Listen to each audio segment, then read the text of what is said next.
নিরামিষ কুমড়ো পটলের নতুন রেসিপি। ভাত, রুটি, লুচি, পরোটা সব কিছুর সাথে দারুণ লাগে খেতে। নমস্কার বন্ধুরা, সোমার রান্নাঘরে আরও একটা নতুন পর্বে আপনাদের সবাইকে অনেক অনেক স্বাগত জানাই। কুমড়ো, পটল, আলু দিয়ে আপনারা নিরামিষ তরকারি অনেক খেয়েছেন। আজকের রেসিপিটা পুরোপুরি আলাদা আর ভিন্ন স্বাদের। একটা স্পেশাল ভাজা মশলায় রান্নাটা করব, খেতে হবে অসাধারণ। এটা আপনারা পুজোর ভোগেও লাগাতে পারবেন। আশা করছি আজকের এই আলু, পটল, কুমড়োর রেসিপিটা আপনাদের নিশ্চয়ই ভীষণ ভালো লাগবে। তো চলুন দেরি না করে রেসিপিটা দেখে নেওয়া যাক। আজকে কুমড়ো, পটল, আলুর রেসিপিটা করার জন্য এখানে আমি 300 গ্রাম কুমড়ো নিয়েছি, 300 গ্রাম নিয়েছি পটল, আর নিয়েছি একটা মিডিয়াম সাইজের আলু। কুমড়ো আর পটলগুলোকে এইভাবে দেখুন খোসা ছাড়িয়ে নিয়েছি। যদি কাঁচা কুমড়ো হয় তাহলে আর খোসা ছাড়ানোর কোনো প্রয়োজন নেই। আর পটলগুলোকে অল্প অল্প খোসা রেখেছি আর অল্প অল্প খোসা ছাড়িয়ে নিয়ে এইভাবে টুকরো করে কেটে নিয়েছি, একটু ব্যাকা করে দেখার সৌন্দর্যের জন্য। আর আলুটাকেও দেখুন এইভাবে একটু ডুমু ডুমু করে কেটে নিয়েছি। সব সবজিগুলোকে ভালোভাবে ধুয়ে নেব। আর এদিকে দেখুন নিয়েছি 1/3 কাপ ছোলার ডাল। ডালগুলোকে 2-3 বার জল পাল্টে পাল্টে ধুয়ে নিয়ে এসেছি। এবার প্রেসার কুকারে নিয়ে নিলাম। 1 কাপ পরিমাণ জল দিয়ে দিচ্ছি। ডালগুলোকে একটু সেদ্ধ করে নেব। আমি ডালগুলোকে ভিজিয়ে রাখিনি। আপনাদের হাতে যদি সময় থাকে তাহলে মোটামুটি 3-4 ঘন্টা ভিজিয়ে রাখবেন। এতে করে ডালগুলো আর সেদ্ধ করে নিতে হবে না, একবারে এই মশলার সাথে কষিয়ে রান্নাটা করা যাবে।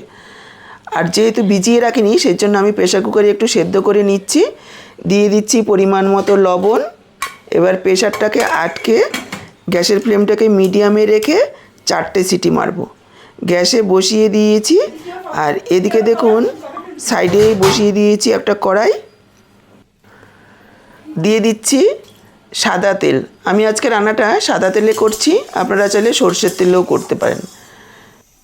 তেল গরম হয়ে গেলে সবজিগুলোকে ভেজে নেব। প্রথমে আমি পটলগুলো দিয়ে দিচ্ছি। পটলগুলোকে আলাদাভাবে প্রথমে ভেজে নিচ্ছি। একসঙ্গে ভাজলে সবজির পরিমাণ বেশি হয়ে যাবে, জল ছেড়ে দেবে, এতে করে সবজিগুলো ভালো ভাজা হবে না।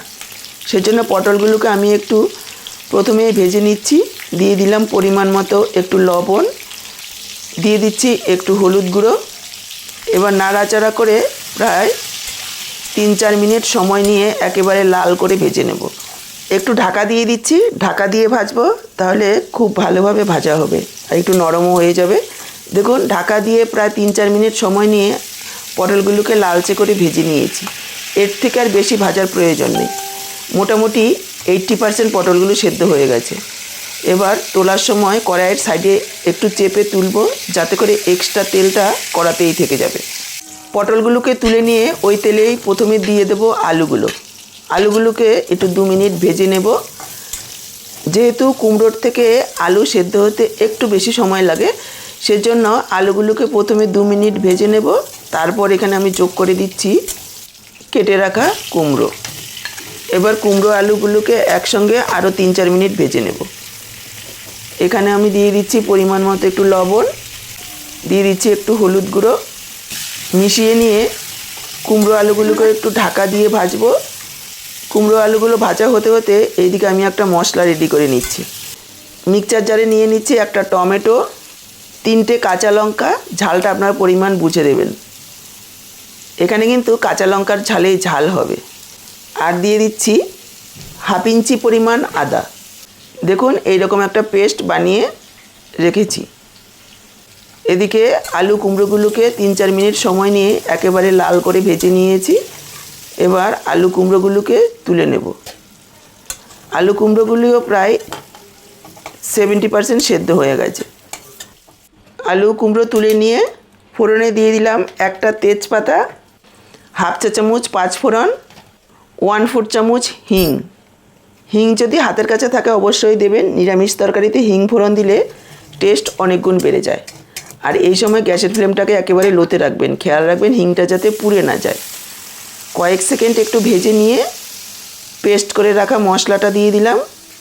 2 মিনিট একটু কষিয়ে নেব।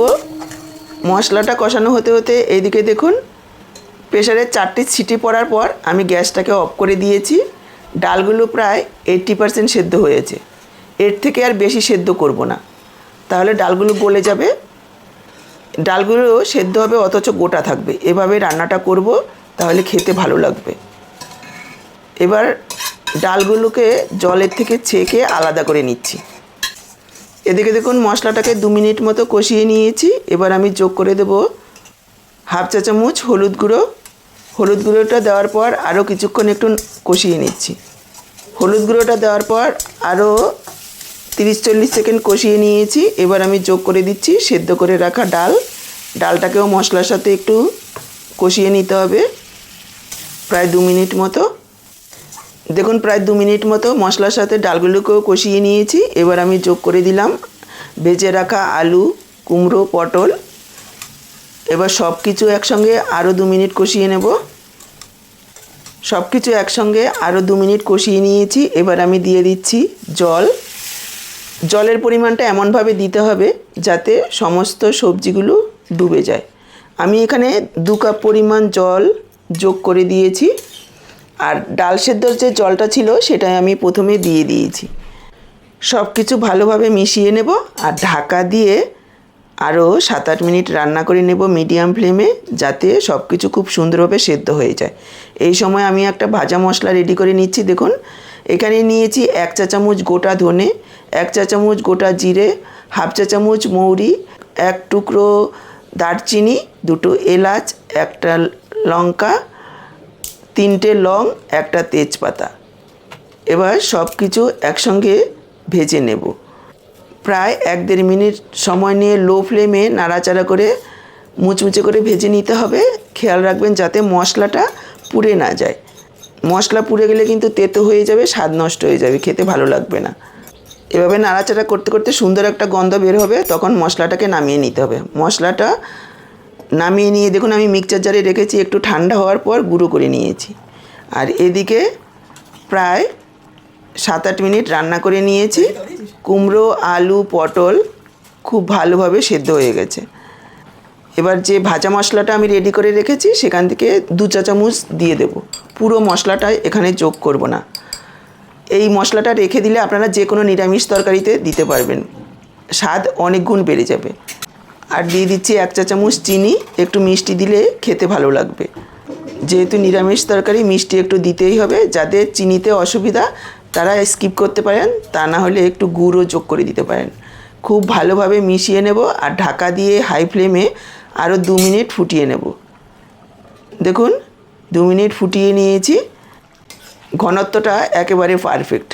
এটা ঠান্ডা হওয়ার সাথে সাথে আরও একটু ঘন হয়ে যাবে। একবার দেখিয়ে দিচ্ছি, দেখুন ডালগুলো গোটা আছে অথচ টিপ দেওয়ার সাথে সাথে গলে যাচ্ছে, খুব সুন্দরভাবে সেদ্ধ হয়েছে।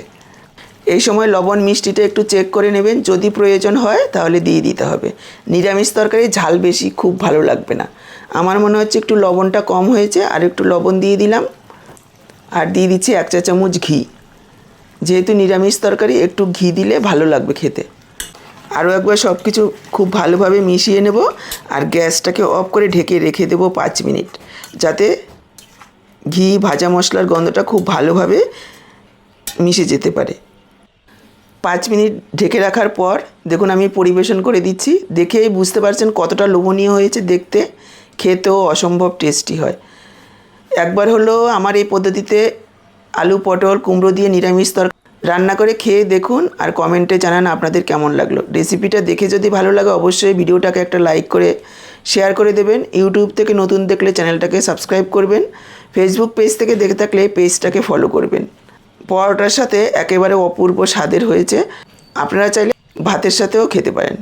তাহলে আজকে এই পর্যন্ত, আবার ফিরে আসবো নতুন কোনো রেসিপির সাথে। ততক্ষণ সবাই ভালো থাকুন, সুস্থ থাকুন। আপনাদের সবার সুস্থতা কামনা করে এখানেই বিদায় নিচ্ছি।